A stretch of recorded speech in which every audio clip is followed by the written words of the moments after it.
네. 자, 전기분 손익계산서를 우리가 앞 시간에서 입력을 해봤는데, 그 157페이지 하단을 보시게 되면은 팁이 있는데요. 팁에서 어떤 내용이 정리되어 있는가 보겠습니다. 시험에서는 계정 과목이나 금액을 추가 등록하거나 수정하는 식으로 문제가 나온다는 것이고요. 아까 말씀드린 상품 매출원가에서 주의할 사항, 기말상품 재고액은 전기분 재무상태표에서 수정을 해야 된다는 것을 잊어서는 안 됩니다. 이게 시험에서 자주 나오기 때문에 수험서라서 이런 걸 꼭 찍어서 이렇게 여러분에게 이걸 상기시켜 드리는 거예요. 시험에서 자료를 만약에 정확히 입력을 수정을 했다면 시험지에 있는 것과 입력된 것에 당기순이익이 일치해야 된다. 내가 그냥 다 고쳤다고 그냥 끝내버리면 안 돼요. 당기순이익이 일치해야 내가 제대로 고쳤구나. 이걸 확인해야 된다. 자, 그 다음에 이제 우리 전기분 자료에 전기분 원가 명세서라는 것도 있습니다. 근데 우리 FAT 1급에도 있나요? 원가 명세서? 예, 있긴 있네요. 네. 근데 우리는 지금 FAT 1급은 도소매업 법인으로 출제를 하기 때문에 제조업체가 아니에요. 예, 원가 명세서가 안 나옵니다. 네. 원가 명세서라는 것은 재료비, 농비, 경비, 원가의 3요소별로 전기의 제조원가를 1년치 제조원가 명세서를 여기다 입력해 주는 거예요. 자, 그런데 전년도 데이터가 우리는 없습니다. 없으니까 전기분 원가 명세서라는 게 있다 하는 거. 원가 명세서는 어떻게 구성되어 있느냐? 재료비, 농비, 경비. 이게 원가의 3요소라고 그러죠. 재료비, 농비, 경비. 그래서 이제 여러분이 무슨 원가를 한번 뽑아봐야 되겠다라고 한다면 제조업 같으면 원가를 뽑을 때 먼저 재료비를 다 챙겨보면 돼요. 이걸 만드는데 재료가 어떤 재료가 얼마만큼의 양이 들어가는 거지? 이걸 파악해야 되겠죠? 그 양을 가격으로 환산하면 그게 재료비예요. 농업비는 우리가 제조라는 것은 만들 사람이 필요한 거죠. 예, 이게 시급 아니면 일당 얼마 정도의 가격이 농업비로 투자가 돼야 되는가 하는 것을 계산하면 그게 농업비예요. 또 제조경비라는 것은 우리가 재료하고 사람만 있다고 그 제품을 만들 수 있는 게 아니죠. 예, 우리가 이제 변동비로서는 전력비도 기계를 운전하려면 전기요금이 나올 전력비 같은 거, 물을 사용하는 제조 같으면 물 사용량 물 사용하는 비용도 있을 것이고, 그래서 그런 제조 경비가 있습니다. 또 제조 경비는 안 만들어도 들어가는 또 고정비라는 것도 있어요. 안 만들어도 비용이 들어간다? 그게 뭐가 있지? 제조업을 하려면 무슨 공장을 하나 짓든지 무슨 공장 행위를 할 수 있는 건물이 있어야 되잖아요. 그 건물을 마련하는 순간부터 어떻게 돼요? 비용이 발생하기 시작하죠. 제품을 이번 달에 하나도 안 만들어도 건물을 빌렸으면 임차료 나가잖아요. 내가 제품 안 만들었다고 건물주한테 임차료 안 낼 수 없죠. 그런 것들이 말하자면 고정비죠. 고정비. 감가상각비 이런 거. 제품 안 만들었어도 건물의 가치는 떨어지고 있어요. 그래서 감가상각비. 이런 것들. 그래서 우리가 재료비, 농비, 경비 이런 것을 우리가 제조원가의 3요소, 원가의 3요소라고 하는데 그것을 입력하는 그런 화면이다. 자, 제조원가 쪽은 시험에 안 나옵니다. 다음에 전기분 이익잉여금 처분계산서. 전기분 이익잉여금 처분계산서는 내용이 뭔가 볼까요? 전기분 이익잉여금 처분계산서는 전년도 법인기업의 당기순이익과 2월된 이익잉여금을 보여준대요. 그래서 전년도 법인기업의 당기순이익, 아까 우리 손익계산서에 있는 그 당기순이익, 그것하고 2월 된 이익잉여금을 보여준다. 아까 재무상태표 입력할 때 2월 이익잉여금 있었잖아요. 예. 그것을 볼 수가 있습니다. 그리고 주주총회를 통해서 처분한 잉여금에 대한 내역 등을 작성하는 곳인데, 우리가 지금 이 전기분 이익잉여금 처분계산서를 입력하는 시기는 연초라고 생각하시면 돼요. 보통 1월 1일 주변, 뭐 1월 1일부터 1월 한 10일 요 사이에, 자, 새해가 시작되면 빨리 장부를 기장을 해야 되잖아요. 그러니까 연초에 이걸 입력하는 것인데, 주주총회는 언제 해요? 1월 달에 안 하거든요. 2월 말이나 3월경에 한단 말이에요. 3월 초에. 그렇기 때문에 이번에는 우리가 그냥 처분 내역, 이 잉여금에 대한 처분 내역은 입력을 안 한다, 이런 얘기입니다. 지금 입력할 때는. 자, 밑에 한번 그 수행 내용 자료를 보시게 되면 이익잉여금 처분계산서, 네, 제5기 거, 2019년 1월 1일부터 12월 31일 거, 처분 확정일, 2020년 2월 27일, 이건 처분 확정일은 비어있을 거예요. 비어있는 자리에다 우리가 이렇게 입력을 하면 돼요. 그럼 한번 볼까요? 자, 당기순이익 271880000. 요거 조금 전에 우리가 입력한 손익계산서의 당기순이익일 거예요. 네. 그 다음에 전기 2월 미처분 이익잉여금. 전기 2월 미처분 이익잉여금은 2019년도에 미처분 이익잉여금이었고요. 당기순이익하고 더한 것이 우리가 조금 전에 전기분 재무상태표에 2월 이익잉여금이라고, 미처분 이익잉여금으로 되어 있는 것을 2월 이익잉여금으로 입력된 숫자는 이겁니다. 502900000. 따라서 전기의 미처분 이익잉여금이 당기의 재무상태표에는 2월 이익잉여금이라고 넘어왔고, 그 내역은 2019년도의 당기순이익과 또 전기에 미처분했던 금액, 이 두 개가 더해져서 다시 미처분 이익잉여금에 더해지는 거예요. 그래서 이 미처분 이익잉여금은 2월 이익잉여금과 내용은 같은 건데 명칭을 달리하고 있다.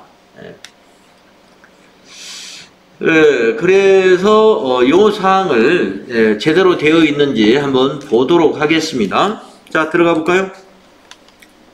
기초정보관리에 전기분 이익잉여금 처분계산서 클릭을 해서, 자, 결산기준 제5기 전기 거니까, 자, 결산 시적일 2019년 12월 31일. 자, 여기 처분 확정 일자를 2020년 2월 며칠? 27일이요. 네, 그대로 입력합시다. 2월 27일. 이게 이제 주주총회 날짜이다, 이겁니다. 우리는 지금 공부를 하는 시기가 지금 11월이기 때문에 이게 지금 지났다고 우리는 생각할 수가 있는데, 지금 우리는 공부하는 날짜 기준으로 생각하지 말고 2020년 제6기의 회계장부를 이제 시작하는 시점이다. 이게 실무로 본다면 지금 1월 초다, 이렇게 생각하시면 아직 처분 확정 이전에 입력을 해두는 거다. 자, 그래서 한번 볼까요? 당기순이익은 전기분 손익계산서를 입력했기 때문에 넘어와 있어요. 그런데 전기의 2월 된 미처분 이익잉여금, 요 1번. 이게 지금 비어있죠? 네. 이게 비어 있습니다. 이거를 여기다 입력해 줘야 돼요. 이거는. 네, 이거는 지금 우리가 추가로 입력해 줄 사항이에요. 그래서 여기 보면은 전기 2월 된 미처분 이익잉여금이 23102 000입니다. 네. 엔터 치면은 이제 이 금액이 우리가 조금 전에 재무상태표에 입력했던 2월 이익잉여금과 같다 하는 것을 알 수가 있습니다. 그리고 그러면 이 주주총회 끝나고 처분이 확정되면 그런 내역은 어디다 입력하는 것이냐? 이게 이익잉여금을 처분한 내역을 여기에 입력하는 거예요. 여기에. 입력되는 자료는 칸은 여기다 입력하면 돼요. 그래서 우리가 자본을 공부할 때 우리가 배웠습니다마는 이익이 난 이러한 이익금을 가지고 이익잉여금을 가지고 여러 가지 처분을 한다고 그랬죠. 그래서 만약에 현금 배당이 결정된다 그러면 여기다가 현금 배당 얼마 입력한다 이겁니다. 만약에 주식 배당이 결정되었다 그러면 여기다가 주식 배당 얼마 이렇게 입력하게 돼요. 그렇게 되면 현금 배당을 입력하면 입력한 날짜는 미지급 배당금으로 회계 처리가 되고 또 주식 배당을 결정하면 미교부 주식 배당금으로 회계 처리가 됩니다. 왜 결정을 했는데 왜 미지급이고 미교부일까? 자, 2020년 2월 27일 날 주주총회 날 결정을 했지 실제로 실행한 건 아니에요. 실행되기 전까지는 현금 배당은 미지급 배당금이고 주식 배당은 미교부 주식 배당금이 되는 거예요. 왜냐면은 실행을 하려면 준비해야 될 거 아니에요. 준비, 뭐 몇 주가 걸릴지 그 준비하는 과정이 필요하기 때문에 의사가 결정되면 미지급 배당금, 미교부 주식 배당금. 그는 미지급 배당금과 미교부 주식 배당금은 이건 어디로 가는 거냐? 대변으로 가는 거예요. 대변으로. 만약에 분개를 한다면 차변은 뭐가 볼까요?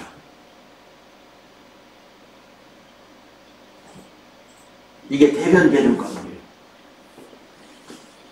2020년 2월 27일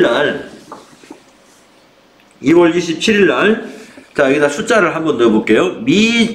자, 현금 배당 10,000원어치 하기로 했고 주식 배당 50,000원어치 하기로 했다고 가정을 한번 해보겠습니다.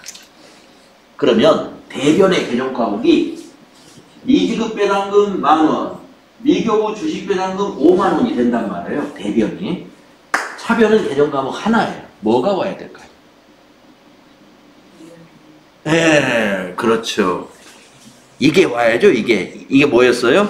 2월 이익잉여금. 이것이 차변으로 오는 겁니다. 자, 그러면 거래 후 결합 관계를 한번 생각해 볼까요? 2월 이익잉여금이 자본이에요. 자본을 차변에 적으면 어떻게 돼요? 자본 감소죠? 자본 감소. 그래서 2월 이익잉여금이 감소하게 돼요. 처분한 금액만큼. 그러면 이건 뭐냐? 미지급 배당금하고 미교부 주식 배당금은 하나는 부채. 저 두 개 중에 하나는 부채, 하나는 자본이에요. 자, 요 두 개 중에 어느 게 부채 같아요? 응? 현금 배당? 네, 이게 부채예요. 미지급 배당금은 미지급 금과 같은 거예요. 이게 부채. 이건 자본입니다. 미교부 주식 배당금은 자본에 해당이 돼요.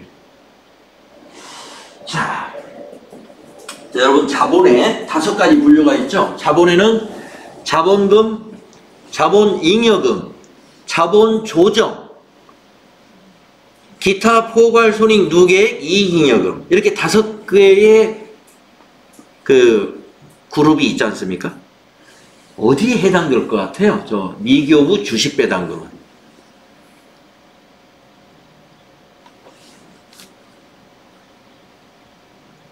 네 개 중에, 아니 5개 중에. 자본금은 아니겠죠. 자본금은 주식을 발행해야 자본금이 되거든요.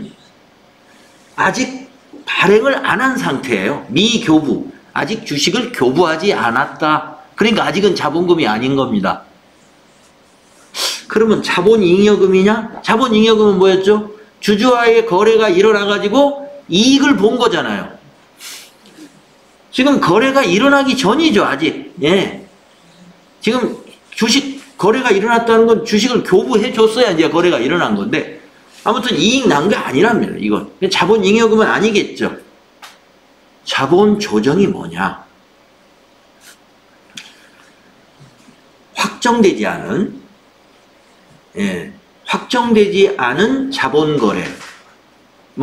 확정되지 않은 거래보다는 아직 실현되지 않은 자본 거래. 그게 자본 조정에 들어가요. 이게 말하자면 거기에 해당돼요. 아직 주식을 교부하진 않은 상태. 그러나 이미 결정은 됐어요. 그래서 잠시 자본금이 되기 전에 자본 조정에다가 넣어놓은 거예요. 그래서 이건 뭐다? 자본 조정이다. 네. 이것도 함께 알아두십시오. 미교부 주식 배당금은 자본 조정이다. 미지급 배당금은 부채다. 네, 요거 좀 기억 좀 해주세요. 네, 우리가 아마 기출문제를 풀든지 모의고사를 풀든지 할 때 요 대목이 어디선가 나올 겁니다. 네, 그때 새삼스럽게 이 기억을 이거 갑자기 문제에서 이걸 설명하려면 너무 또 장황하게 말을 펼쳐서 보여야 되는데 지금 딱 설명하기 좋아요. 네. 이익잉여금 처분 계산서를 놓고 설명하면 여러분이 더 좋겠어요. 네, 제가 딱 지금 설명을 할 찬스가 딱 왔네요. 이게 왜 부채인지, 이게 왜 자본조정인지 이해해 주셔야 돼요.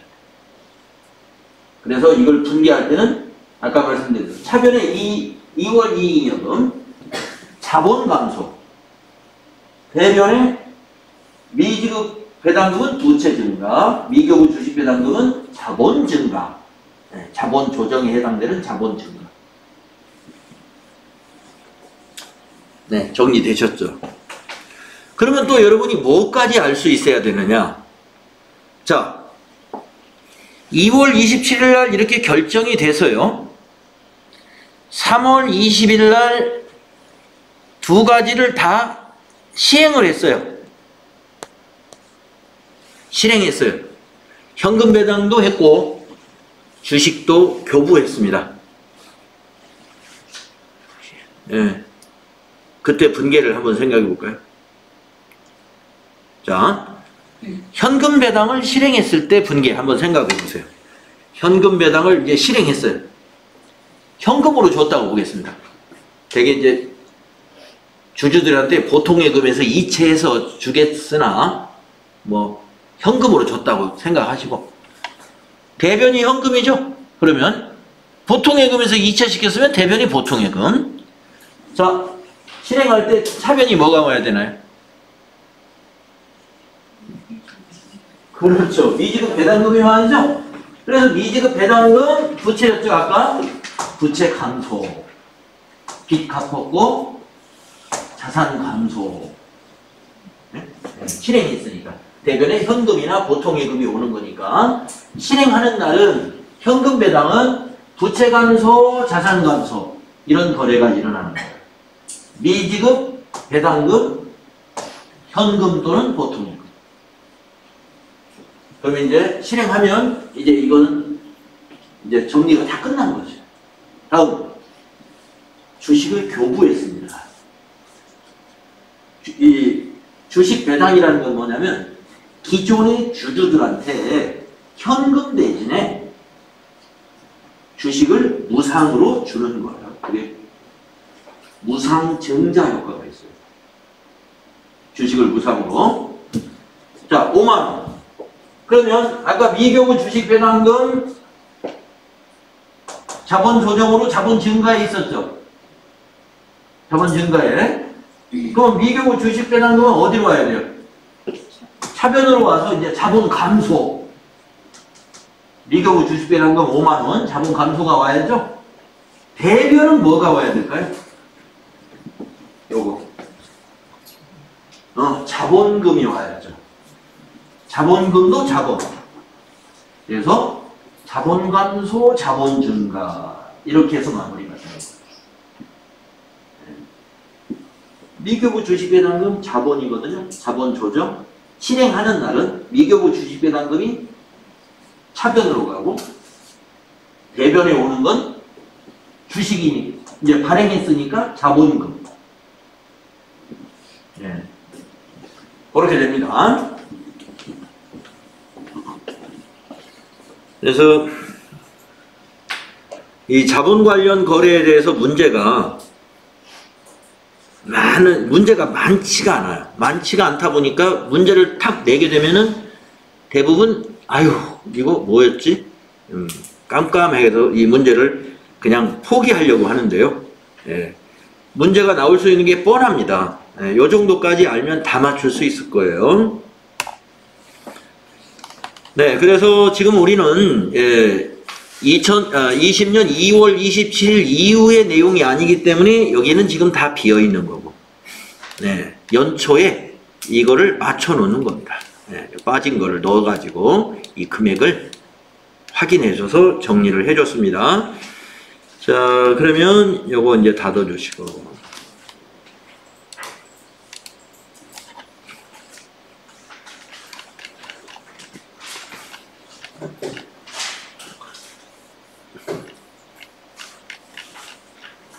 자, 이제 초기 2월의 마지막 작업입니다. 초기 2월 마지막 작업은 뭐냐? 거래처별 초기 2월입니다. 어떤 내용이냐 하면요. 우리가 입력한 재무상태표 자료 중에 채권, 자산의 채권, 예를 들면 외상매출금 받으러 온 이런 매출 채권도 있고, 미수금이 있으면 미수금도 채권이고, 이런 것이 되겠죠. 또 채무, 우리가 갚아야 될 외상매입금, 지급금, 차입금이 있으면 단기 차입금, 장기 차입금, 이런 채무, 이런 것은 어떻게 해야 돼요? 총액으로만 알아서는 안 되죠. 거래처별로 알아야 돼요. 예금도 마찬가지예요. 예금도. 그런데 지금은 우리가 그 계정별 원장에 가서 외상매출금을 이렇게 볼 때 외상매출금이 820만 원이다 라는 건 알 수 있는데, 이 외상매출금이 어느 거래처인지, 어느 거래처에 줘야 될 외상이냐, 이걸 알려면 이제 거래처 원장에 가야 된단 말이에요. 거래처 원장 제가 한번 들어가 볼게요. 네. 그래서 계정 과목 외상매출금 찾아가지고 이렇게 보니까 줘야 할 내용이 없다는 거예요. 거래처 원장에 지금 아무것도 작성된 게 없어요. 그러니까 아까 계정별 원장에 820만원 전기에 넘어온 이 외상매출금이 어느 거래처인가, 이것이 우리가 아직 입력하지 않은 상태예요. 그걸 해주는 것이 거래처별 초기 2월입니다. 그래서 전년도부터 이 프로그램을 사용했더라면 이것도 다 자동으로 넘어오는 건데, 우리가 지금 올해부터 이 프로그램을 처음 쓰니까 이것도 새로 입력해 줘야 돼요. 예. 자, 그래서 채권, 채무 등 거래처별로 관리가 필요한 계정 과목에 대해 각 거래처별 전기 2월 자료를 제공해 줘야 되는데, 그러려면은 입력을 해야 된다. 입력을 한 뒤에 거래처 원장을 딱 열면 거래처별로 전기 2월 하고 나타날 것이다, 이런 얘기. 거래처별로. 자, 그래서 밑에 수행 내용이 필요한 것들을 이렇게 자료를 쫙 만들어 놨어요. 네. 당좌예금은 왜 거래처별로 필요하냐면 어느 은행인지를 알아야 되니까. 보통예금도 어느 은행 건지를 알아야죠. 외상매출금, 아까 말씀드린 대로 어느 회사 건, 어느 거래처 건지 알아야 되고, 받으러음도 어느 회사가 발행한 받으러음인지, 그리고 받으러음의 내역도 아직 전혀 입력된 게 없어요. 이걸 다 입력해 줘야 돼요. 외상매입금 어디에 갚아야 되는지, 미지급금 어디에 갚아야 되는지, 이런 내역을 거래처별로 넣어주는 작업을 우리가 거래처별 초기 2월이라고 한다. 한번 넣어보겠습니다. 그러면 거래처별 초기월 메뉴가 어디 있느냐? 여기에 있어요. 네, 기초정보관리 맨 밑에 있어요. 딱 클릭하시고, 지금은 데이터가 아직 안 넘어와 있네요.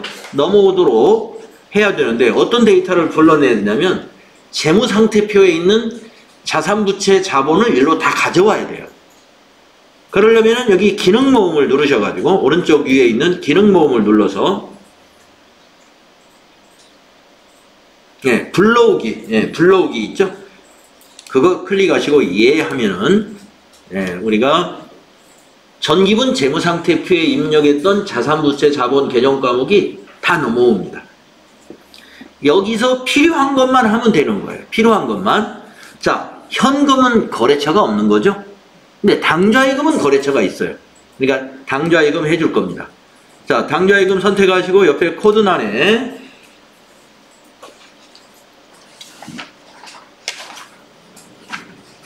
국민은행이라고 되어 있죠. 그러면 코드란에 우리가 그동안은 코드에다가 국민하고 엔터 쳐가지고 이렇게 검색하는 방식을 했는데 거래처별 초기월을 할 때는요, 코드에서 직접 검색이 안 되고 꼭 더블 클릭이나 F2를 눌러서 이 보조창, 이 팝업창을 띄워놓고 검색하세요. 바로 안 되니까. 그래서 여기다가 국민 엔터 치면 국민은행 당좌 엔터. 금액 입력해주면 돼요. 3890 플러스 엔터 하면은 밑에 차액이 0 나오냐 이거 봐요.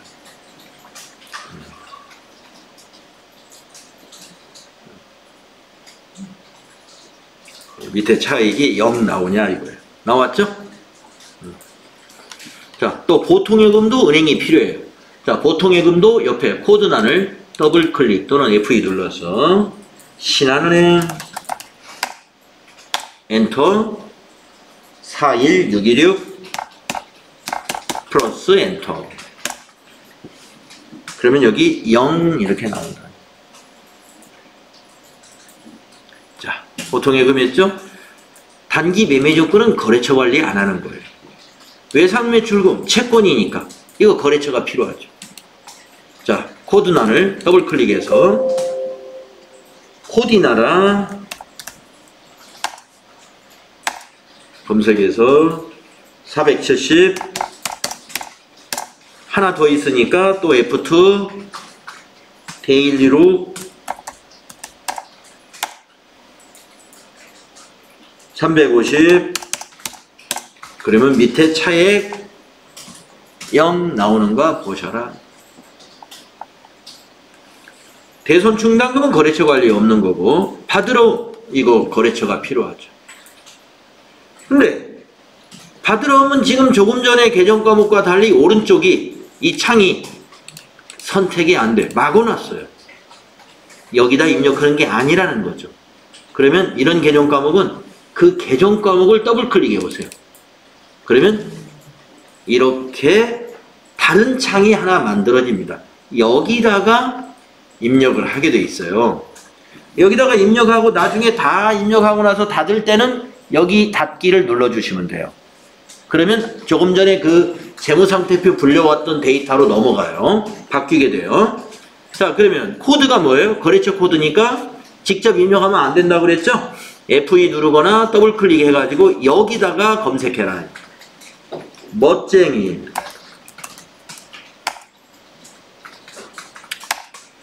멋쟁이.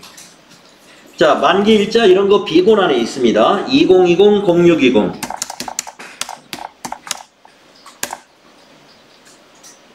자, 어음번호도 비곤란에 있습니다. 자, 어음번호 입력할 때는 먼저 앞에 세 자리 먼저 넣습니다. 앞에 세 자리는 금융기관, 은행 코드예요. 은행 코드. 그 다음에 8자리 2019-1220. 예, 날짜입니다. 연월일 2019 2019년 12월 20일. 그리고 뒤에 9자리는 1년 번호입니다. 그래서 전자음은 이와 같이 세 자리, 8자리, 9자리.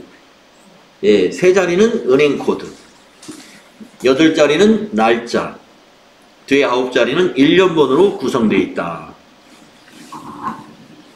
자, 금액은 240만원, 2400 플러스 엔터. 그러면 커서가 오른쪽으로 넘어가죠. 상세 등록란을 또 채워야 됩니다.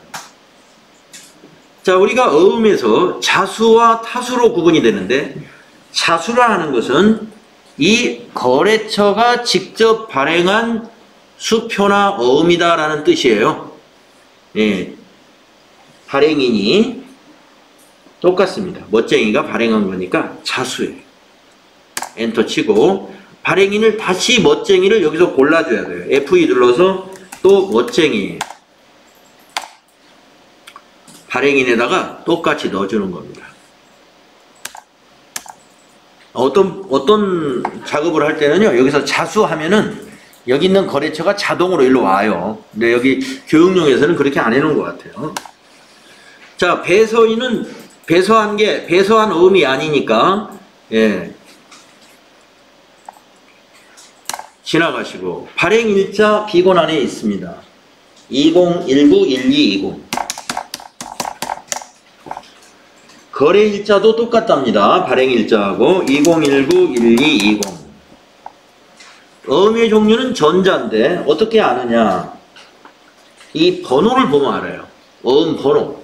어음 번호가 숫자로만 이렇게 3자리, 8자리, 9자리로 구성되어 있는 것은 다 전자입니다.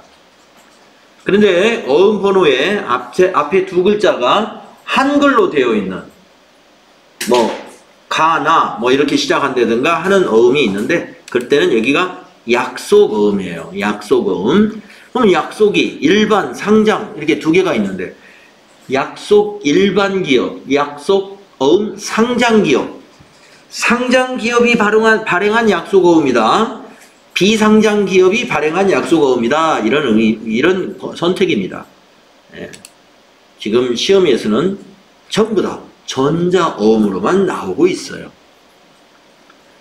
자, 지급기관. 거기 비고에 은행이 지급기관이에요. 그래서 여기 지급기관을 더블 클릭하거나 F2 눌러서 국민은행. 마지막 밑으로 내려와서 지점. 용산지점이라고 있는 거죠.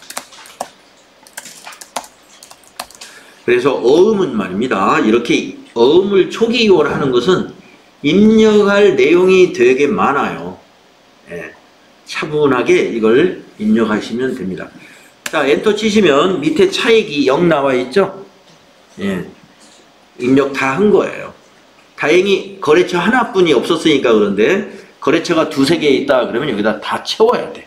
그래야 여기 0이 나와요. 자, 그러면 이제 이대로 있으면 안 되죠. 위에 닫기 단추를 눌러야 된다 그랬지 않습니까? 눌러보세요. 조금 전 화면으로 돌아옵니다. 더블 클릭해서 입력했던 것은 그 탭을 닫으면 그 전 탭으로 연결되어 있어요. 자, 이제 외상매입금 보겠습니다. 외상매입금. 자, 그러니까 나머지 이런 것들은 초기 유월 사항이 아니다 이거예요. 거래처별로 관리할 사항이. 이제 외상매입금이 그 다음에 거래처가 필요해요. 자, 오른쪽이 훤하네요. 여기다 직접 입력한다 이거예요. 자, 더블 클릭해서 멋쟁이 4662-000 하나 더 신사숙녀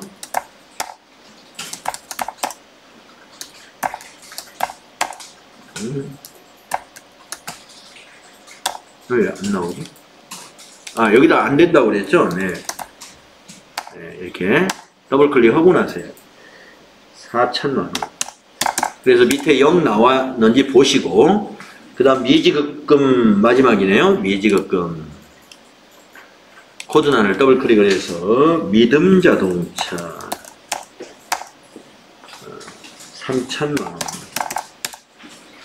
또 더블 클릭을 해서 현흥컵나라 2,000만원. 그래서 0 나오시면 됩니다.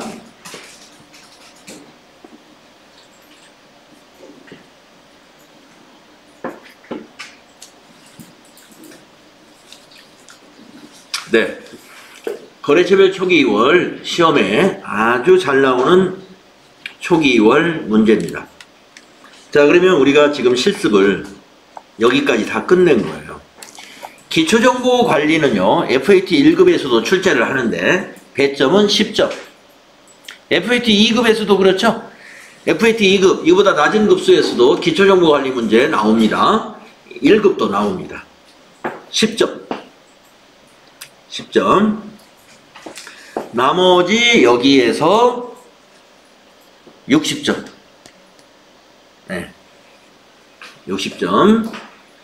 그래서 실기시험이 모두 10점 더하기 60점은 70점. 그리고 이론이 30점. 그래서 100점 만점으로 평가를 하지요. 100점 만점으로. 그래서 여러분은 딱 71점으로 합격하시면 돼요. 71점. 지난번에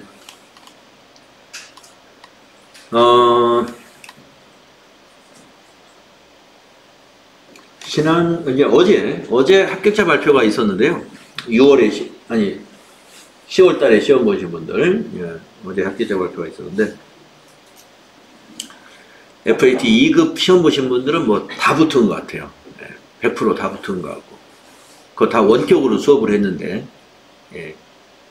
다 합격을 한 거. 그러니까 저희 학원이 옛날에는 그 낮에 접수가 시작되니까 단체 접수를 마음 놓고 할 수가 있었거든요. 다 접수를 미리 받아가지고 학원 출근해가지고 바로 접속해서 이렇게 하면 되는데, 지금 43일, 바로 지지난번 42회 시험부터 밤중에 이걸 시작을 해요. 접수를. 그러니까 학원이 만약에 단체 접수를 전부 받아놨다가 책임 못 지면은 이게 심각해져요. 그래서 단체 접수를 지금 할 수가 없습니다. 개별적으로 알아서 하세요 하고, 책임을 개인에게 지금 돌릴 수밖에 없어요. 왜냐면 접수하다가 그 장소 안 되면 빨리 판단해야 되는데, 만약에 동원대학교 안 되면 또 어디 서울 어디로 하든지 성남 어디로 하든지 해야 되는데 한밤중에 막 전화해가지고 물어볼 수도 없잖아요. 그래서 지금은 이제 개인적으로 접수를 해서 누가 합격했는지 안 했는지 정확히 알 수가 없습니다. 아무 대답이 없으면. 근데 이제 제가 이제 연락을 해서 이렇게 물어보니까 그렇게 됐는데, 이번에 그 FAT 1급은 FAT 1급 과정이 4명밖에 없었어요. 시험 보신 분이 4명밖에 없는데, 아까운 것이 뭐냐면 떨어지신 분이 한 사람은 65점으로 한 사람은 68점으로 떨어졌어요.